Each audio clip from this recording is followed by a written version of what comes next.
podcast. I am your host, Squid, and today I'm joined by two guests. We got Skrilla and player one himself, Jake Niles, on the podcast today. How you doing, guys? What's up? What's up? How you doing? You always make me feel so. What, me? Anyways, yeah, the player one himself. I'm just a guy. Well, if you're the name behind the podcast that I'm running. True. I mean, we're all player one. I guess. But it's not about me. It's about the boy, Ian. There is Skrilla. There is a nice little player one team going though. I see that for sure. Yeah. Even dealing with everything leading up to the show. I can tell there's a bunch of different hands that I know, that are in on this. So that's always a awesome Ian feeling. gets it. Yeah, Ian gets it. Multiple Always. people. It's not one guy. Anyways. It has been exciting, man. I'm really stoked that we're getting the pull we have, because I think that people are starting to notice that we have this vision and that we actually care about it. So, Oh yeah. No, I mean that's what it's about. Getting the Southeast on the map, right? Like we made our mark. Now we got to continue with the excellence and strive for innovation. you know what I was doing before this episode, by the way? Like prepping for this, I was like, holy shit, I've had both of these guys on the radio show when I did the radio show at the University of South Carolina. Mm-hmm. And I just remember, Ian, this isn't at all like a bad thing. My radio show was so sloppy. No. Oh, It my wasn't God. that, dude. Your show was one of the most stressful experiences I had on air because of the fact that you aired so much profanity. Yep. And so I literally thought I was going to get the radio station shut down from the FCC. Dude, at that point, I was living off like downloading a shit ton of music and then just like trying to improv and like. So yeah, there's a lot of songs on my playlist that I didn't know, for sure if there's profanity in there or not. But yeah, I do remember that. I was talking with Low Tide the other night about that and how embarrassed I was by how it just was so sloppy. No, Yeah. dude. I mean, it was a good experience, and I mean, it didn't go any smoother when I had Jake and Amethyst K-Wart on the show. That damn little tiny room was so hot too, bro. I was like literally trying to strip my shirt off. I was sweating and like Imagine fitting me and Amethyst in there. Oh my gosh. Yeah, it was a lot, and then Jake brought in the whole turntable. the turntable as well. Oh my So god! rockery. But you know what was crazy about the whole thing though is the one thing that you said, Ian, in when I was like kind of like introing you and like giving you the interview before you started your mix, was you were still talking about doing stuff with Player One and Amethyst, and you guys were just about to take over the Brooklyn Tavern for the first time, and you were talking about doing shows at the White Mule when that was still a thing. And it was just like a huge flashback because I remember going to those shows and like the White Mule's not there anymore. It's crazy. That was like the era that we started, White Mule. right? Yeah, like that. I mean, Ian and me know. I mean, we've been in it since we've known each other. I think like met each other through Columbia Bass Fam. I mean, the whole thing was like, all right, let's start playing shows because no one else is doing it, right? And like we did do it. Like We doing, went to like venue. house parties and shit at first, like every playing in weekend. houses. And Yeah. stuff. Do you remember the Wavecraft boys? Yes. When they, Oh, dudes, yeah. like Skylar and Nick and all them, shout out Wavecraft. Like we probably set up the PA system at their house Friday night through Sunday morning and just didn't stop. Like it was pretty crazy. That was every weekend too. Yeah, dude. And what was that? Right The Space Hall as well. That show was crazy. Yep. Dude, I mean, that's what I'm saying. We've done the Space Hall, we've done White Mule, we've done New Brooklyn Tavern. Had plenty of house parties with all sorts of vibes. I mean, down tempo couches in the backyard. I mean, we've been working for a while, man. We really have. A good 4 years now, 4 or 5 years. If not longer. I mean, for individual projects, Nope. Speaking of individual projects, though, Ian. I was just about to say. You just released that fire, dude. Nick, I'll let you take over. No, I mean that was exactly where I was going with that. I was telling Jake about it. The EP, the Smoked EP. I just checked it out. Like I think it was last week because you put it out a month ago, and dude, it's hot. Thank you. I do appreciate it. Yeah, I spent a lot of work, especially through like COVID and you know, and then I was like, I moved, and in between moving, I was like living at my parents' house, my mom's house, my mom, my stepdad, and couldn't do anything like that. So, you know, when I did get a little opportunity, I was just trying to bust out some sound design, you know, while my mom wasn't home. And so yeah, when I moved it and I had this space here to myself, it just all really came to to bloom very nicely. Yeah, Yeah, man, I like, mean, I'm shocked. I'm just like, I told Ian before we started the podcast, I just listened to it again, and I was like, dude, you've surpassed me. Like, you're doing stuff I don't know how to do now. You know what I mean? It's clean. It's like, it's clean, and this is what we've been talking about. Like, producers in the Southeast who just take the time, you know, hide away for a little bit, and like, you know, like I've been putting you on shows for a while now, and it's like, this is what I was talking about. And I told you, didn't I tell you? I was like, yo, when the Widdler comes, you're gonna have your time, dude. And you released that at the perfect time on the big sound system we have from Aftershock coming in. Rep My Fam Aftershock. They're bringing in the whole point system for you on top of the L acoustic system. So you're gonna get to test that. You're For gonna the first flex time. those speakers, yeah. Yeah. Well, for the first time that music's going to be, you know, played out like that. So that's Yeah. another, you know, big thing. And you know, it's definitely worth the wait. I'm glad that, you know, it's happening when it is, and I get to share the stage with some people who I've looked up to, you know, making music and tried to replicate or tried to, like, you know, make that style of music because of some of the artists on this lineup. You know, it's crazy how that happens. it is kind of a big deal to have the Widdler coming to Columbia, because like when you think about it, a lot of the shows that happen in Columbia, they're either like one-off shows or like they're not artists that are that high up on the food chain. And that difference between a cult following versus like a festival popularity thing is crazy, especially when like a name like the Widdler comes up and comes to Columbia. So I'm really excited to see who shows up and what the outcome of that's going to be, because I mean we're seeing more and more stuff pop up, especially in South Carolina. Yeah, I mean, there's the whole.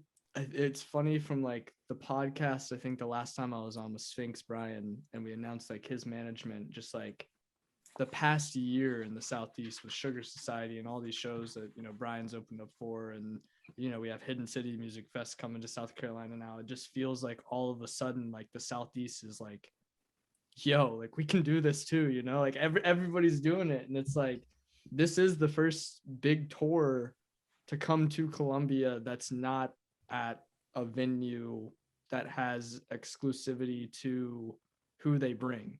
So I think the last time was like Flux Pavilion, maybe, with that tour where he had all the blimp. And Ian, you went to that, didn't you? Yeah, You went to that. Music Farm. Yeah, Yeah, that was Music Farm. And now, yeah, I mean, now it's like there are other venues that are smaller, and you can still bring big tours like this, you know? It's crazy. Yep.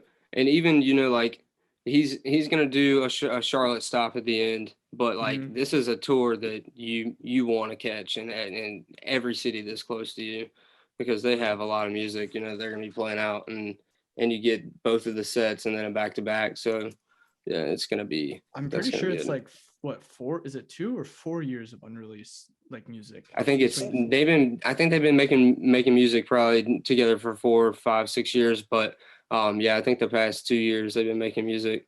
Like I said, COVID got shut down, right? Like it got shut down before COVID. It did. I think they got right around the maybe halfway through it, I think. Well, that's why I was hyped, you know, because we started doing stuff again. They were like, Subdot Mission reached out, and I was like, please.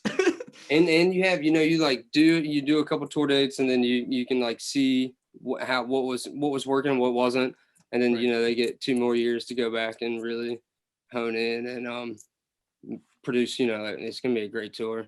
All the videos I've seen so far have just been absolutely phenomenal. So yeah, I'm so stoked for it. I mean, like I have a question for you guys in terms of the Widdler in general.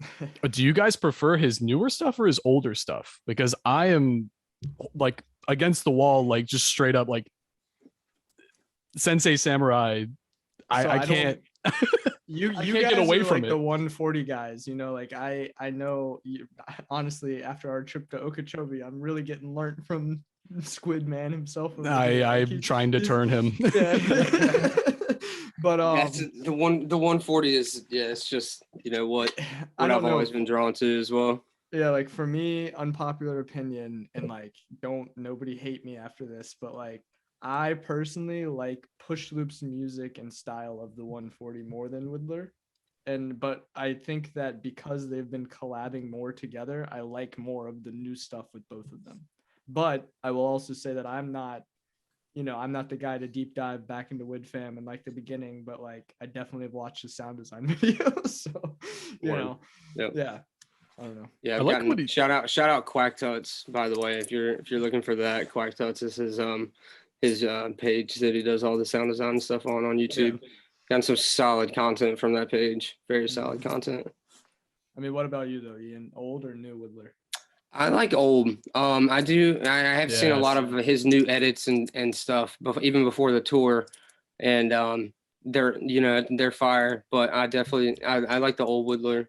Feel like it's more traditional. That's why they're doing the back to the basics. Like the basic little 4/4 and just like a ton of delay on your snare and just some absolutely insane sound design. Dude, it's proper sound system culture. Oh yeah. And we have so many of these new 140 artists coming through. I feel like we're almost already to the point where we forgot where it came from. Right. And just, I mean, sneak peek for everybody. If this episode is probably coming out before the show, I would assume. So like we kind of wanted to take that to heart. And so like when I had the idea for the show or the opportunity for it, I was like, yo, let's actually bring in a sound system on top of what we have. Let's do a dark room vibe with white lights and strobes. Let's bring in extra lights and have Jay from Skrilla Productions run it. He is, in my opinion, the best laser light operator in the Southeast. Shout out Skrilla Productions. And it's gonna be like that vibe, like that old school show up, big system, point system, handcrafted and designed. The system was brought again in by Aftershock, but it was like at Big Dub Fest too, which I mean, like if it's in the name, Right? It's gonna slap. But fucking it's like, gun fingers all night, man. Yeah, dude. Yeah, it's gonna be one for the books for Columbia for sure, especially in main course. It's gonna be hilarious. I don't think they're gonna know, like, because they we've had Daily Bread, we've had Manic Focus, which is kind of like the more jazzy, like more chord based music, and they're gonna get, and then it's about to get real dark. What is this dub? Those first two shows were definitely more digestible for like a regular crowd. Now we're gonna get the real crowd out, and then we'll test what their boundaries are, I suppose. And I'm definitely gonna do that very, very early. So we'll see how it goes right from the start. That's why I slapped you boys on it. I knew if anybody could get that energy started, it'd be you two. Fuck yeah. So, dude, Ian, I have a question for you, man. So I hit you up on your Instagram story a little while ago about some food that you had on it, and you've been working at this fine dining restaurant, bro. how many times have you been able to like take home that like level of cuisine and just like eat in your living room? Because I'm jealous. All the time. Yeah, it just kind of depends on like this kid. It depends on how much money I make, I guess, that night, depending on like what dish I'm gonna get. But I haven't eaten the steak. It's like $50 something. I haven't eaten the duck. Well, I've had the duck before. It's not exactly my thing. It's got gorgonzola cheese, so it's like almost like blue cheese, really, really sour, I guess is a good way to describe it. But yeah, it just really depends on how much money I make that night. And you get to see a lot of things that they run specials and stuff. So, I come in there, I'm like, damn, that sounds really fucking good. And I do good that night. So I'm like, all right, I'm going to get the special. So, but often.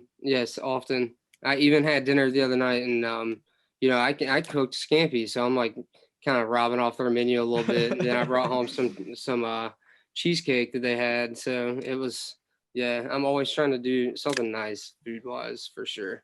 Yeah, you kind of also like he's also a great home cook, man. Like he throws some fire meals up there like by himself. He's just like, you're always flexing on our producer Snapchat. You're like, yo, boys, look, paired it with the beer and everything. Well, dude, you did the whole salsa situation. I'm sitting over here like, what the fuck is this guy doing? Like you have your own like proper like garden and everything, and then you just whip this up casually. Dude, And like, so I moved and I started a new job. So when I started a new job, I really didn't have time to save up a lot of money because I was just coming in and learning and wasn't getting to serve yet. But and then I'm paying more in rent and shit. So like, there was just some things that held me back. But I wanted to buy a greenhouse, like a $200 greenhouse, a 12 by 20. You know, it's not huge, but because I'm living out here in the woods now, I have deer and little rabbits and shit running all around my front yard.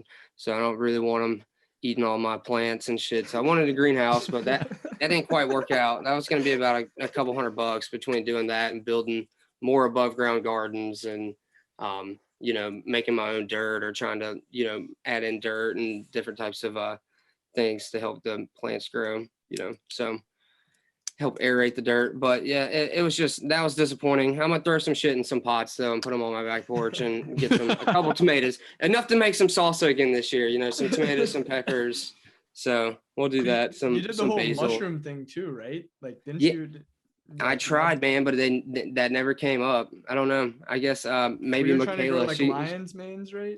Yep, lion's mane. I was trying to do chicken of the woods, but I don't think I put enough plugs into the log. So you have to drill holes in the log. You have to cut a log first and then drill holes all the way through it. And they send you these little plugs, and you plug them, and then you take candle wax and you melt it over the hole, and then just throw it out in the woods. And you water it during the summer when it's hot. And you really don't, you know, it's like very easy, very low maintenance. I guess if you could do it right. I never really did it right.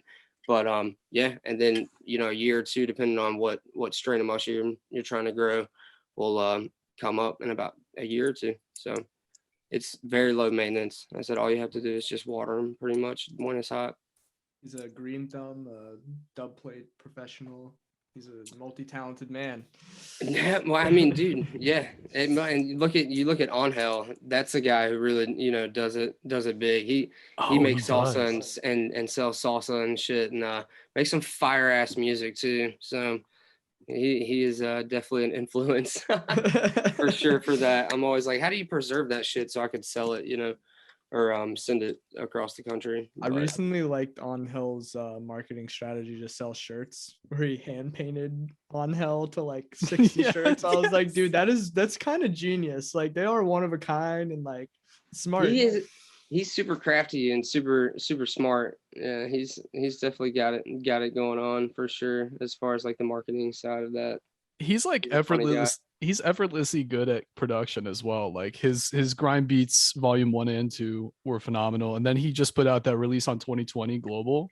Like, he's just kind of like multifaceted, putting his music out wherever, and it fits in seamlessly.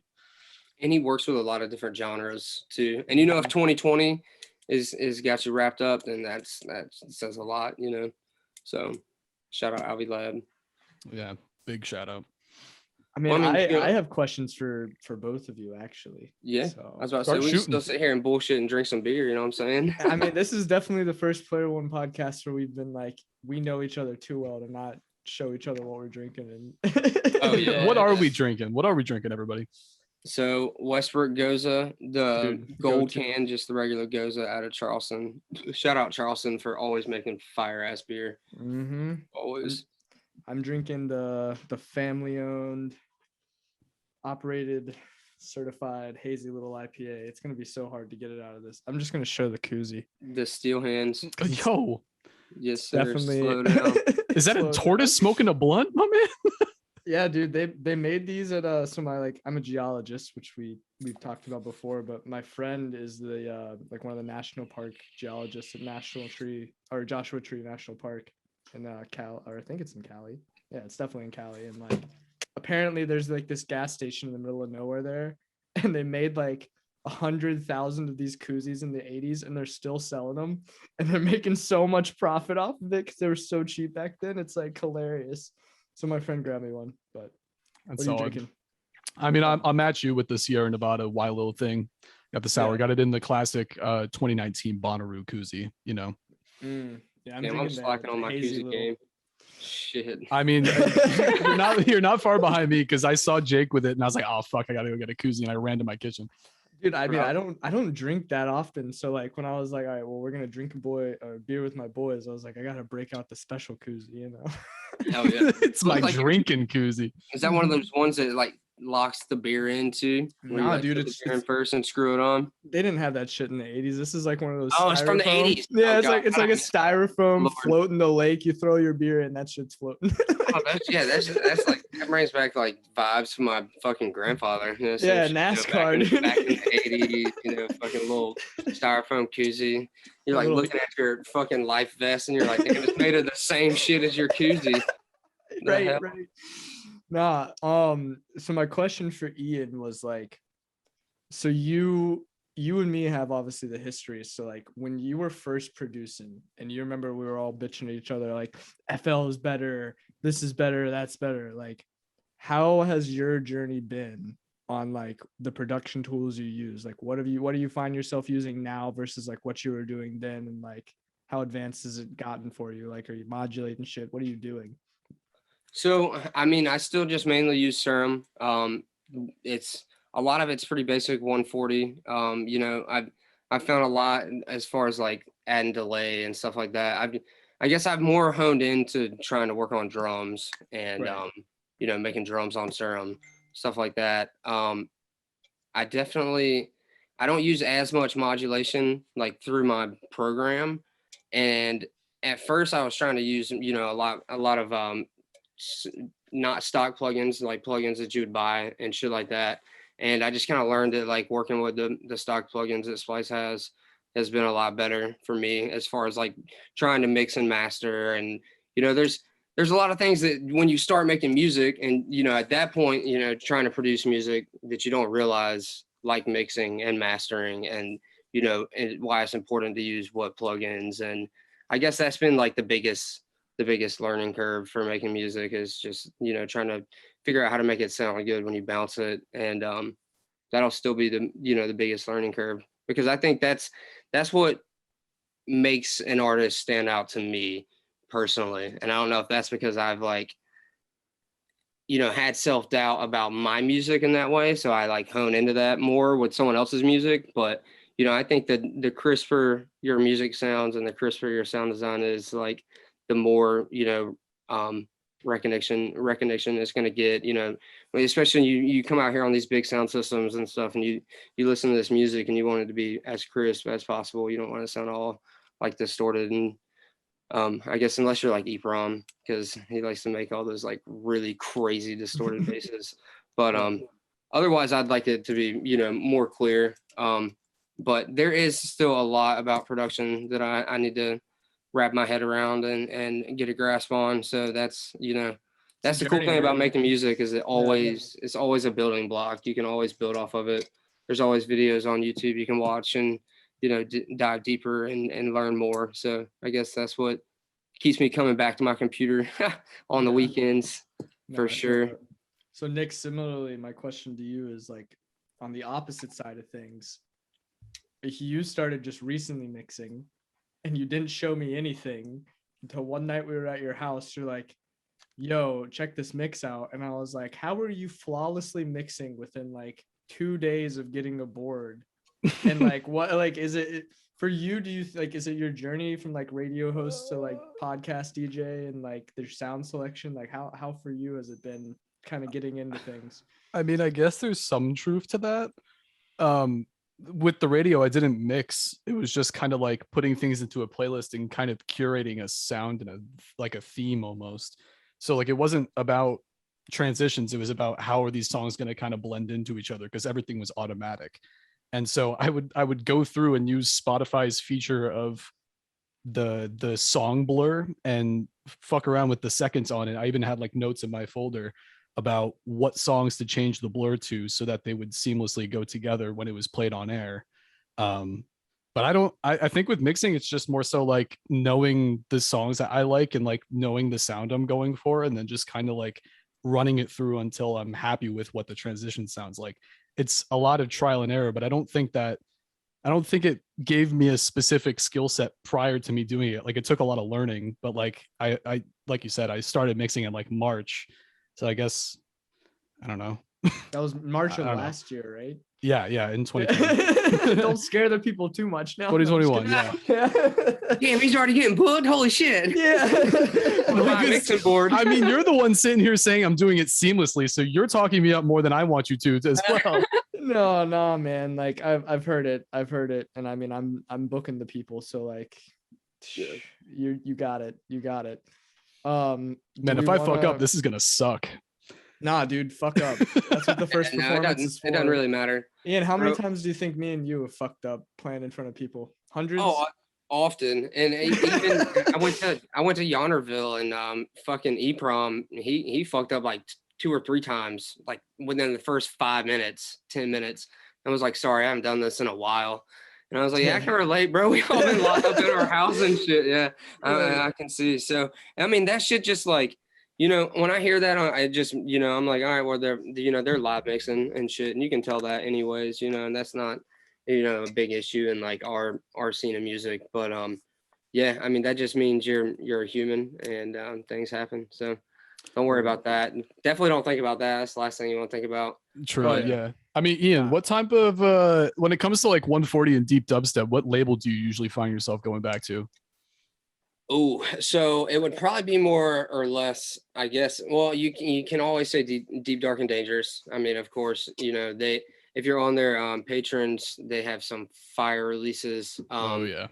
Tyranny and Sound has been, you know, go-to for the past 2 years. I can't remember what year they did the daytime set at Infrasound, maybe 2018, but that's when they. Oh, like, dude, really we were there. That was that one was fire. Yeah, they did on the little triangle stage with the fucking voids.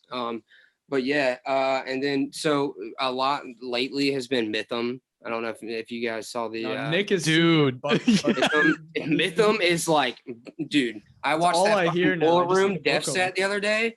Holy fuck. Everything. Even like all his unreleased, I was like, Jesus. This sounds like stupid.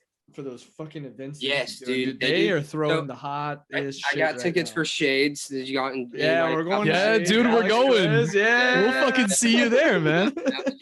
That's gonna be legendary. You know, you get Alex, Shades, and then you got fucking hieroglyphics. I mean, it's dude, and Camarion's on there too, dude. Yeah. Like, yeah. He just did one of their shows out there, and they do other ones in, is it Vegas? Or it was like San Francisco. I can't remember where it is. They did like a Renegade. Is that what you're talking about? Yeah. He played that Renegade too out there on the West Coast ish, I guess. But so yeah, dude, Def is always super fire. And then I guess rounding back to your question, Delec One, you know, that's been his new EP. That EP with Mythum was just absolutely insane. Oh, dude, so fire. Yeah.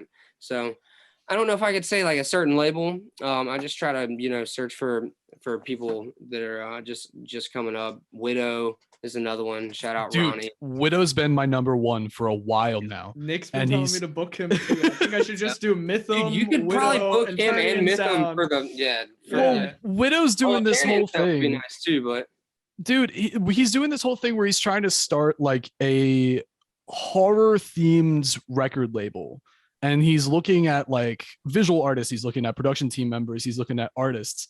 And for me, as like a horror fan in general, like, and then on top of that, like his music, I'm just all in on it. And I'm like, I want to be a part of it. It's so fucking sick. And he's just now starting to gain some grip in the US with all those Deep, Dark, and Dangerous releases. So yeah, a lot of Mythum, Widow, a lot of these guys are just playing their first US festivals. So yeah, shout out British Columbia, Vancouver, bro. I don't know what the fuck they're putting in the water up there, but it's some serious crack cocaine. Apparently, it's some serious business coming out of Player One Productions does not elicit anything with drug use at all. I just have to say that in the podcast. You can't just say that, Nick. Listen, man. We're not promoting it. We're just saying if they're putting that in the water and like that. I guess it's British Columbia's problem, not mine, right? We're bringing attention to it. You know, it's a call to action almost. Stop. You better watch out. It's cold up there. Those motherfuckers might be crazy. I can't do it. It's cold for me. Yeah, I was gonna say no shots fired. Kind of like loop back around to what you said, Jake, before it started recording. But yeah, so And I still will catch some shit. I know you know the post about me fucking posting about Tipper and Friends. I would like to go to Bigfoot Electro and see Mythum and Widow and Kaiva. There's a Deep Dark and Dangerous Takeover. But I told you to get off my friends list, kid. Get out of here. I posted Bigfoot Electro over Tipper and Friends pretty much. It's like some 4th grade math, 2nd grade math, the little fucking dude, honestly, the Bigfoot Electro, if I wasn't going to so many other ones this year or had the time to do it, that would be one. That and Soulfest and the other one that Tipper's on, and all of those were like, I already made my decision of where I'm going. Nick's going to the UK though. That's gonna be fucking very sick. Yeah, I just kind of said fuck it and I sent it to Outlook Music Festival in the UK to bring it to the UK. Dude, it's at a motherfucking castle, and I kind of can't say no. Motherfucking castle. Like, and the headliners are Gets and Scream, and I mean, like, it's literally just going to be grime, drum and bass, UKG, and deep dubstep the entire weekend. It's 4 days camping, the whole situation, man. So that's gonna be very, very fire. You either catch me dead or you catch me there, bro. I'm making it happen. And it's just gonna be me. I don't know how I'm gonna do it. I haven't even booked the flight tickets yet, but I'm gonna figure it out. Well, he's a ballsy kid. You could go over there. People over there are so fucking nice. Like you would fit right fucking in. You'd fit right in, especially at something like that. Yeah. No, between you two, you both are walking libraries of 140. And like, if anybody was gonna go, it'd be one of you. And I think Nick, he's just sending it. Like, we should start a GoFundMe to get Ian out there too. Well, if we're gonna do that, we need a GoFundMe for a mixing board because I can't even mix right now. I don't have a mixing board. I'm gonna have to go bar Jake Kirshner.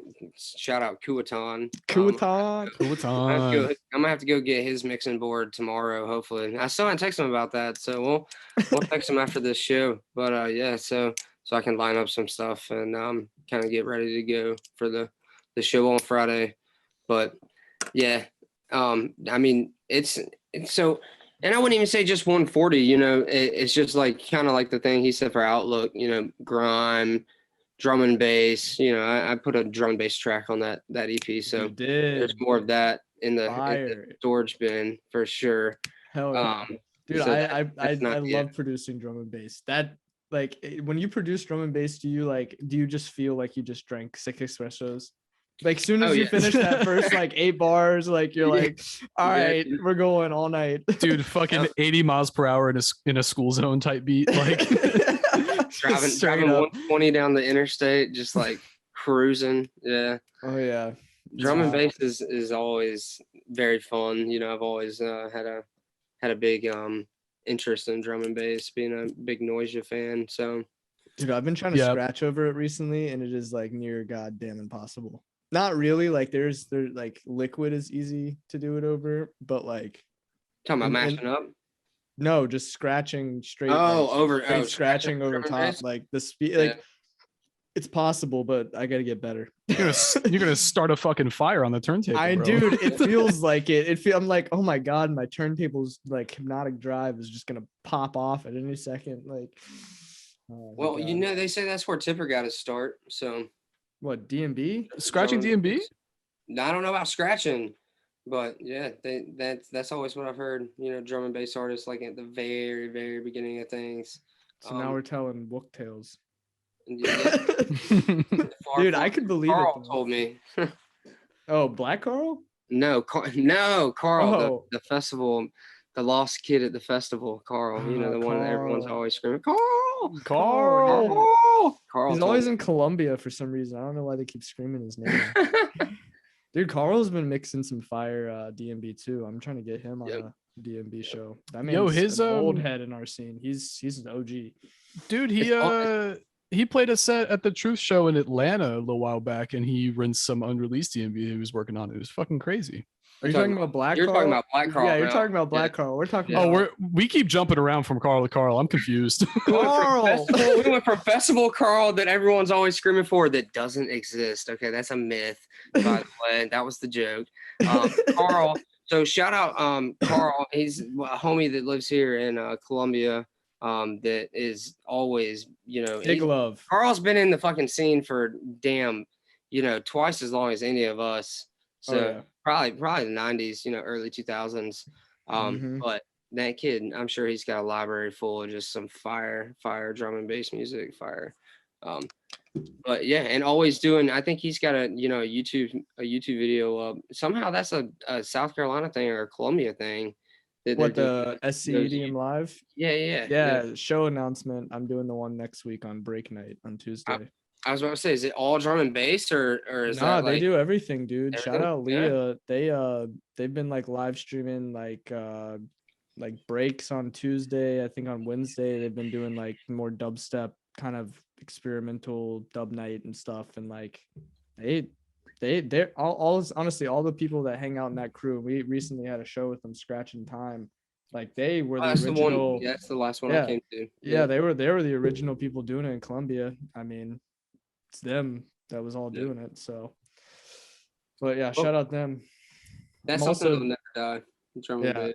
No, it'll be around. And honestly, it's me and Nick were talking about this all Okeechobee. It's like, especially at the function stage and Cynthia's stage they had at Okeechobee. That was like what, 6 hours? Crazy, bro. It was crazy, dude. I was slapping Nick awake during De La Moon. I was like, you said you wanted to see this. Now wake up. Like, dude, I had just gotten to the point where I was just I need caffeine to thrive right now, and I was not getting it. And I just started falling asleep. That motherfucker almost knocked me out the chair. He was like, no, you came here for this. We also drank like a 6-pack during that like 2-hour period back to back. It was a good time. I thought that was less time than that, but I mean, yeah, I might be wrong.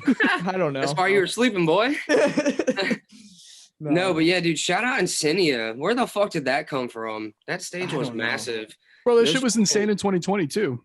Well, and yeah, I guess I didn't make 2020 either. I'm not missing an Okeechobee again, bro. I fucked up twice. I've heard they might not have it again now. It's a wook rumor. I've just seen stuff. I don't know if that's true, but I feel like they've got it. Yeah, I feel like they've got it. They always do it. So I like walked around the year I went, 2018, I guess, because it was 2018. You went when I went. Yeah, that was 18. Yeah, 18. So we ended up just like, being spun, walking around. That's what I like to do, bro. Especially places like that where it's the woods are nice, the weather's nice. You throw on a fucking hoodie and you just walk as far as you want to, and ended up like near the general store, or, somewhere where there was just like normal people hanging out. They were like playing with a dog. And we started talking to this guy and he was like, how do you like the festival? And I was like, this place is amazing, bro. Like, it's beautiful. It's out here in the middle of nowhere. It was kind of rough coming in. The law enforcement definitely is active out there for sure. But it was amazing. And he was talking about how he owned it, and they wanted to sell it and build houses, like multiple communities out there. And he went to Bonnaroo and fell in love and decided that he was going to keep the property and host that festival every year. So when people tell me that every year, I hear that. I've heard that more than once. Yeah. I always think about that. I'm like, dude, I really hope they don't do that for sure. That's an absolute beautiful place. Going back to Incendia, what was that festival that me and you were at? And Zen Awakening. Zen Awakening. Yeah, they had Incendia there, and that was the first time I saw Chi, and you were like, "Go see Chi." And back then I was like, "Yep, dude, who is this kid?" You saw Jade. Yeah, I was. You were in love with Jade. Y'all stay for Jade, dude. Yo. Yeah, there it is. Hell yeah. Always repping that dude. Yeah. But now you were like, go see Chi, and Incendia was there, and it was just the 2 domes and like a small stage back then. Like I've seen them like more and more, and like now if that's what they're bringing, like I'm not missing that anymore. A wall of function ones, even though they weren't tuned great the first 2 nights, like the last night they were bumping. Well, they probably threw that shit together, and then you don't get as much time to kind of test that shit out, and then you got people there. So you don't want to be blasting it in the morning. You have a crowd of people out there fucking bobbing to your sound check. Like, dude, no, you heard it like from our campsite. You could definitely hear when they were sound checking. Yeah, dude. Absolutely. It was massive. And the lineup they put up for that shit was also very, very nice, And I know there were people out there that probably got on that weren't on the lineup. So Oh yeah. Shout out Okeechobee. Shout out fucking Incendia. Always. Incendia. Like I said, I'm not missing another one. I am not. Yeah, that's what I'll that make was that my my- decision this year. I was like, it was my first festival, and like I need to go back, and just in case it doesn't stick around. But like after seeing what they've done after 5 years, I was like, man, beer prices went up, but so did the entertainment. I think like even if the like the big lineup on the 3 stages that they host isn't Mhm. what you want to see in electronic music, there's always fire fucking sets. Oh, And there's no, always me and- they always bring fire genres to that. And then it's Incendia. Look at that shit, Yeah, bro. I You would know, do like, Yeah. Flying Lotus. Nick can attest to this, and I'll let you Oh talk about it, my but, dude, fucking god. I that have been video you chasing- posted. I've been chasing that for Woo! 4 years, dude, and I was like, this finally is got it. Flying Lotus. Dude, yeah, dude, What? that's what I'm saying. Like, if he tried, he would be like, because he, he's obviously like a mainstream kind of, doing stuff with Netflix and Yasuke and like mainstream rappers that like Right. stuff that he was unreleased and dropping. But like that drop and him mixing that specifically is why I'm like, this man has to have a treasure trove of just unreleased experimental sound design that's probably better than anything we're hearing right now. And we're not going to get it because it's just like, it's probably not making money. And Oh, the way Yeah. that he conducts his sets too is such like an artistic nature like to it. It's not a DJ set. Like he'll play something, let you feel something, and then like give you a break. And then he'll like play something else, but it'll be a completely different vibe. And somehow there's some sort of flow to that doesn't inherently have some sort of like continuous tempo to it. Like it doesn't have a strict like theme throughout the entire thing. I can't even describe it. It was like one of those things where it was like I was so excited to see it, didn't know how it was going to go, and then I was like blown away. We couldn't speak for 30 minutes, and we were sober the whole time. We were like, dude, what did we just witness? Well, it was like he played 2 songs, and then the third song he played, whatever the fuck it was a mashup of something. They slowly turned around to me. I'm looking at Sam, and then we all just like collectively at the same time, like, yeah, that was the one. That was fucking tight. Yeah, it was good, man. Going back to his mixing, did you guys see Porter? Nah, we did No. not. We I didn't kinda- see I Porter. kinda I feel saw like that's Porter the the last same- Okeechobee. Yeah, So I feel like he's got that same like vibe, where it's Mhm. not if you've seen Flume's kind of the same. Flume way. is good It's not too, like yeah. it's not mixing, I guess. It's not like you don't have that transition from one song to another with no break. They do like to have those breaks, and I feel like that in that scene of music on that big of a stage, it kind of adds to the build up, like you were saying, Nick. Well, the reason why I'm checking it now because I completely forgot. The reason why we didn't see Porter was because we went to go see Nick P at Incendia. Yeah, because it started in Cindy. Dude, that Nick P too. Like, glad I caught that. That man's gonna be doing some things in the future for sure. Absolutely. And I mean, as much as I love Nurture, you're going to see Porter again. And I think that Porter's project, now that he's kind of had his Nurture project come out and like it's been received as well as it has, he's going to continue down that route, and he's going to continue experimenting with like his vocals and like his production, because he had like the same sort of style for a while, and then Nurture was like really putting himself out there. So I think that it's going to get more exciting, and we're going to see him more in the future anyways. So Yep. That's good that he's doing that transition to something a little bit different. I have not. Is that an album he put out, Nurture? Yeah, I Yes. haven't listened to I have it not yet. checked that out. No. if you I wanna go, Oh shit, should I have seen Porter Robinson? Well, I mean, like, no, I don't listen to his music like that, but yeah, dude, Live, the his live live performance. sets are fucking I've seen some crazy live Porter sets. Yeah, so, but I'm not really, a lot of the music I listen to is going to be something that is going to go into a set of mine, honestly, at this I feel point, you. Yeah. that's what I'm kind of geared towards. I get those days where I listen to different, something different, but for the most part, it's music. actually, that's funny you say that. We had a question come in from part of the Player One crew about which, I should rephrase this. Our, like, all of us, all 3 of us, our guilty pleasure artist. Oof. That's really difficult. That's what I'm saying. Like, because Okay. I was thinking about it, and I was like, how am I going to segue into this? But I really want to ask it, and I still don't have an answer. I'm thinking about it. This is the problem for me, right? I love the playfulness of Jade Cicada's music. I love the hip hop seriousness and sampling and sound design of Detox Unit, and I love the old school style sample selection from Vinja and his scratching over his shit. So if you can take all three of those and combine, oh wait, Tipper. But by guilty pleasure, do you mean like what I'm gonna listen to on a daily basis, or like I feel like guilty pleasure. when I'm having a shitty day and what I'm gonna throw on in my car on the way to work? No, I feel like guilty pleasure is like who you would be ashamed showing somebody else that you listen to. Okay, that changes things. That changes things a lot, actually. Hold up. Lately, John Mayer. That's not a bad. That's a good one.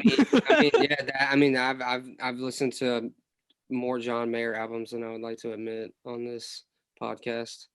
Honestly, recently for me, it's actually been specifically Entangled Minds Family Jazz Brunch, because it's just jazz, and I love jazz so much, but the way that it's presented is like a completely new thing that I didn't know was even possible in EDM until recently. And like, oh, Entangled Mind, dude. And you're ashamed of telling people that you listen to that? The jazz, yeah. But it's like yeah, I listen to Entangled Mind, but it's specifically the jazz brunch like special. I don't know why I feel guilty about it, but that's the one. And I mean, like, it's so bad that in the last 48 hours, I've listened to it 24 times. Where are you getting these stats from, boy? What the fuck? Because I've counted. Oh. Dude, you're gonna hate that entire mix or whatever album, whatever it is. But that's why I started counting, because honestly, it's probably more than that. But it's like I've fallen asleep to it. I've woken up to it. I haven't gotten tired of it. I wake up to go to work, throw it in the car, listen to it at work. I mean, it's my guilty pleasure right now. I don't know. I think mine has to be The Weeknd, because I don't listen to a lot of pop music, but for some reason, whatever The Weeknd's been doing a lot with, especially his instrumentals, I'm kind of like blown away by it. I want to go see him live. I want to hear more of what he's going to continue to do, because his most recent album was like a concept album and it was impressive. And I was like, damn, this is actually kind of really crazy. So, but I mean, it's still like, Billboard top 100 song. Like, it feels bad, man. But the Super Bowl performance he did recently was fire. So like, I could agree with it. Yeah, I mean, if we're going to talk Super Bowl performances, I mean, we should be talking about The Weeknd. No. Yeah, you should talk about Dre, man. That's get out of here. But back to The Weeknd. Like, me and my buddy Ben Gross. Shout out Ben Gross. Oh, I know Ben. Shout out Ben. Yeah. Big shouts. But we were talking about that on the way up to Yonderville, which has been a while. The last Yonderville last year, and dude, the producer that The Weeknd uses often, and I'm sure he doesn't use the same one, but the one that produced the album that we were talking about, there was like a drum and bass track with The Weeknd over it. Yes, it was like liquid. It wasn't like some Noisia or anything, but it was still drum and bass, and just like the, I guess, array of beats that he produces as the producer, and then the Weeknd can step up and throw some vocals over, or I mean, that's The Weeknd is very it's kind of, I feel like it's definitely kind of like you were talking about with Flying Lotus. Like, how much shit does this guy have that's like super fucking fire, but no one wants to really listen to it? Is because it's mainstream, but or their following is mainstream. But yeah, it's for crazy. sure, The Weeknd is one of the ones I had in the back of my arsenal when I was going to say my answer. Dude, we're seeing that more and more with like them finding producers, like the top 20 artists kind of thing, finding producers within different scenes. Like, the first example that comes to mind, like, I don't know how I found this out, but I've like read it somewhere that Lady Gaga on her latest album had Chami produce the instrumental to it. Nice. I think it's actually the song that she has with Ariana Grande on her latest project. And that to me blows my mind. Like, why Chami? It's crazy. Yeah, that's a weird one. Chami's a fire ass. Yeah, very fire house producer.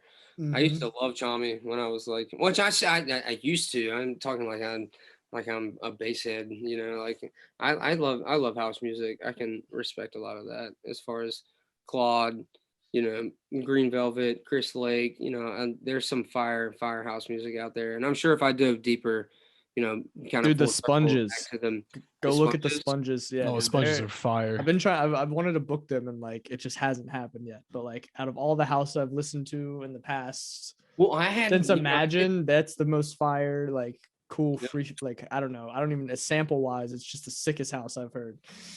You know, well, I did the house, you know, like tried to do the house debut at New Brooklyn Tavern show one Mhm. weekend where I did like 30 minutes of a normal set and 30 minutes of house music. I remember. But I didn't really follow through hard on that. I guess I started making more drum and bass. You know? that. But yeah, I mean, I do love house music. I could see that being a big thing, and that's a big thing in Charlotte. They have a lot of shows that they do up there. So Yeah, shout out to Compete Tommy. with Charlotte. I've been to a few of them, man. They're really fun, and people really show up to them. And it's not like one of those things where it's like it's a nightclub and nobody knows how to dance to it. Like people throw down. They have a really good time, and I really always dig seeing the energy like that. Well, you Especially. almost get the more proper look too. You know, you can like throw in something nice, you know, and go out to the house club. You know, you don't have to wear your all black and your fucking hat way down. And Yeah, that's Yeah. see, that's my vibe. Is if I can't be a degenerate, I ain't showing up. I mean, you know, you told me that you saw my fucking. So my we had to lay my grandfather to rest over this last week, but you know, I was stunting in my red fucking jacket. Let's see. Yeah, no, I was like, he has to wear this to Widdler. This is the clip that's going on Instagram right here. Lo and behold, everybody, no, put it on. No, don't just throw it down. You got to put it on. No, Yeah. yeah. Take it off. No. And the lighting. So we've been dealing with this issue from the very beginning. That needs to go on the little Facebook page. The fucking lighting issue we had in the beginning. Damn, who is he? Dude, that's Skrilla. $5 from Goodwill. He's flexing. $5 from fucking Goodwill. That Yeah, but and I don't know, gold that would chain get kinda on a hot. sound system. Nah, you have to, dude. You have to. If you don't show, we might up figure at the something level- out. I think I'm gonna do Freddie made me a hand painted shirt, kind of full circle back to the On Hell thing. A hand painted Skrilla shirt that's red. So, or low tie. I say Freddie. Shout out low tie. So I might do that with the jacket. We'll see. We'll see. We'll see what we pull out. Damn. Yo, so Nick, what other haircut. questions do we have from the staff? I Oh, feel we- like if they're generic, we should answer all of us answer them. I know they asked what's our favorite cheese. Did they Or ask something. what's our favorite cheese? I don't know. Let's Oh yeah, Emily asked what type of cheese we all like. Okay. I like cash money. Ah, well, And you know what Skrilla that- means, that's right? where I draw the line. Yeah, I was about to say money. Skrilla is a term for money. Mhm. But that's Oh not my my favorite cheese. Oh, Dude, I Mine's like got to a be good goat smoke- cheese. I like a good smoked Gouda. I was about to say, Gouda's dude, I've also been working fire. at this Italian restaurant. Give me the Parmesan. Dude, honestly, feta too. I could eat feta straight out the container. Yep. I don't know what's I wrong. cannot do that. Yeah, that's you need to come to Aladia's, bro, and get the duck. Dude, I've and been. gorgonzola. Yeah, get the duck. It's got gorgonzola cheese. So gorgonzola is just I fancier know. blue cheese. I know. I love duck. That feels like a duck cordon bleu. You gotta try. You gotta try it. It's they I'll do- come see they you. do- I'll come see yeah. you. You gotta let me know when you're serving, and I'll Yeah. come specifically and get the duck. Or dude, even after I'll fucking one night when I leave and I can order food right then, I'll have to close. I'll fucking order you the duck and you'll get it 50% off. Yeah, You know, no, don't tell them. $15. You know, fuck. Oh, Ah, no. yo, Hopefully Aladia is none of actually them watch sponsoring this. our next show. You know, just Yeah, Aladia is gonna sponsor the next event. Yeah, Oh my god. maybe. What else do we have on there?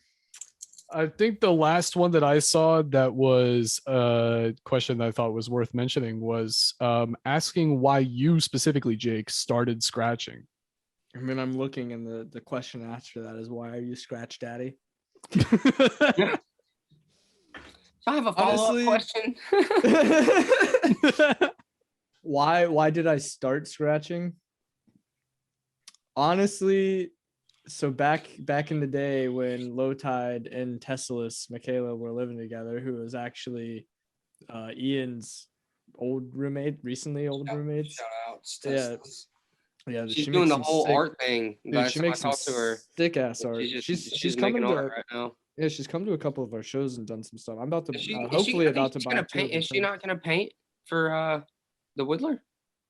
She might. I think I she have to is. check. No, she might be. I don't know. I don't remember. But yeah, shout out her. But honestly, it was her showed me, or she showed me this. It's called Scratch. It's like a DVD, and like it's all the old school like OGs who are like, you know, doing it and doing the thing and like the history of it. And then recently, like after she showed me that, the what I don't know if it's called Hip Hop Chronicles. It's on Netflix though. It's like the history of hip hop, I think is what it's called. And it like starts out with like, you know, Big Daddy Kane and like, or yeah, and like or not, yeah, or Big Herc and Africa Bambaataa and Grandmaster Flash, and like, you know, he like invented like turntablism and like itself. And like once I started doing that, I was like, all right, you know, the whole Player One project, again, I think we've talked about this, is like I only use one record player, and that's inspired from Vinja. And then once I saw those scratch videos, I went to Solasta. And half the reason I went to Solasta, this is like the beginning of Player One Productions and starting the idea with Mikey of being a production company. Vinja and Killsmith did a live class at Solasta with like how to scratch. And as soon as I like saw that, I made sure I got up early, went there, and it was like Killsmith a foot away from me. And he's like, yeah, this is how you do it. This is the equipment you need. And like they answered all the questions. And as soon as I did that, I went back, went to Guitar Center, bought the $100 PTO1. And I'm pretty sure me, Tacky, and Zach, yeah, we're all just shout like yeah, shout out Dick, man. He just moved and I'm sad. But he was doing stuff with the Undergrowth for a while before he just moved to Oregon. So like me and him and Tacky were like touching that thing as much as possible, and we had no idea what we were doing at first. Like we were just throwing a record on, didn't matter if it was a scratch record, like had preloaded samples. We were just rubbing the hell out of it, breaking needles left and right. And then like, I don't know, one day I just sat down and I was like, all right, it's like an instrument, right? Like you got to treat it like an instrument. And as soon as I did that, like I just like understood, like I unlocked some mental capacity to move a record back and forth and hear it musically. And like I still make fun of myself because when you see me scratching, I make this stupid face. It's like the whole time, like I just look dumb. No, you get in the zone. It's like a concentration phase. Oh, dude, it's so hard too. Like it's not necessarily hard. Like anybody can do it. I've taught aftershock classes on like how to do it. But the like physically hearing the differences in what you're doing took me like a year and a half to like actually hear. And that's on like 2 samples. Like I'm not Scratch Daddy. Let me put that out there. I just move a record back and forth. You're my Scratch Daddy.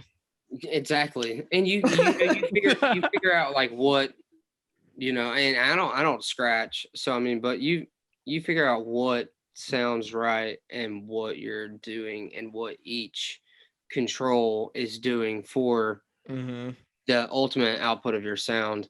So like, you know, it's like similar to working with synthesis or working in you know, like Serum or anything like that. Like you either hear something that someone else is doing and then you recreate it a little bit and then you just like run with that, or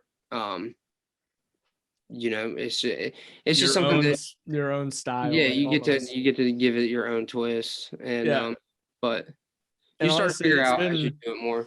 Yeah, it's been like building blocks. Like when I taught that class, there's like 5 different scratches I knew how to do, and like I based my whole routine off those 5. And then like, you know, DJ Cubert's out here, he's got like 200 different like little scratches that he can do to make the difference like in sound, and like I can't replicate more than 5 still, you know, after 2 years. But I don't know, that I hope that answers the question.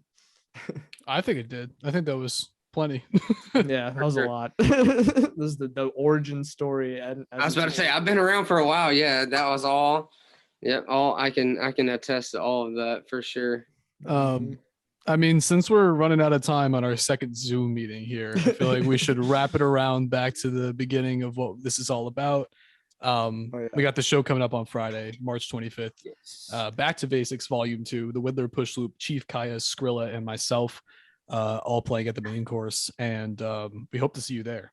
We do. Tickets are going fast, and this is one for the heads. Absolutely. Yeah. Like, this is if you claim to be a proper deep dubstep fan, like these are the people to go see. I'm not talking about myself. I'm talking about like the guys putting on this show. Like this is some of the best giving their best, and it's gonna be nuts. So And like I said, the extra sound system, baby.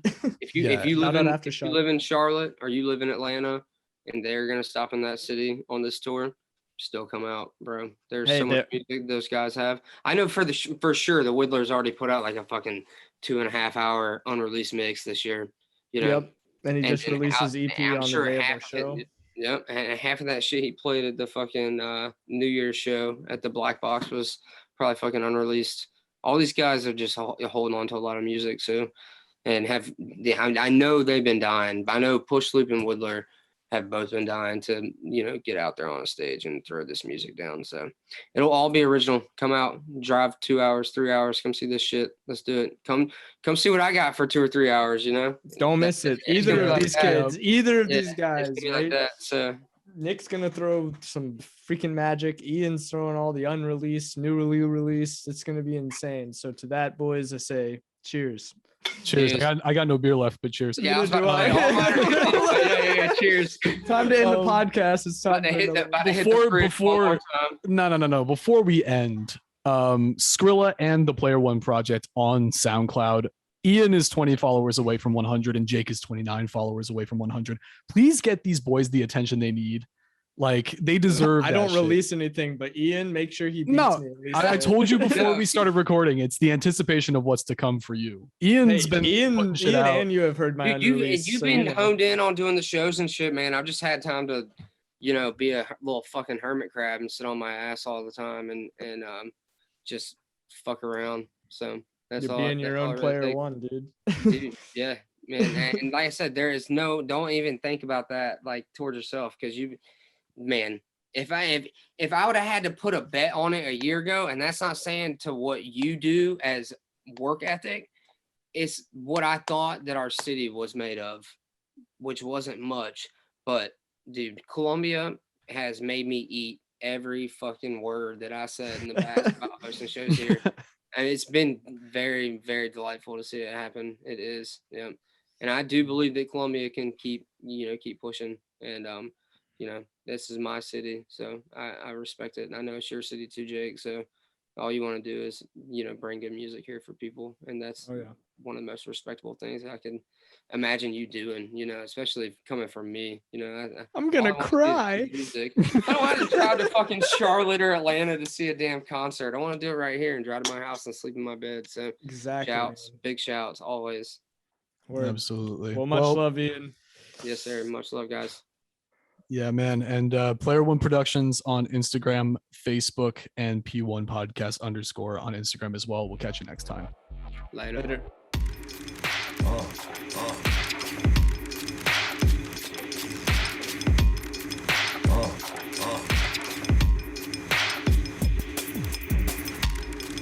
Oh.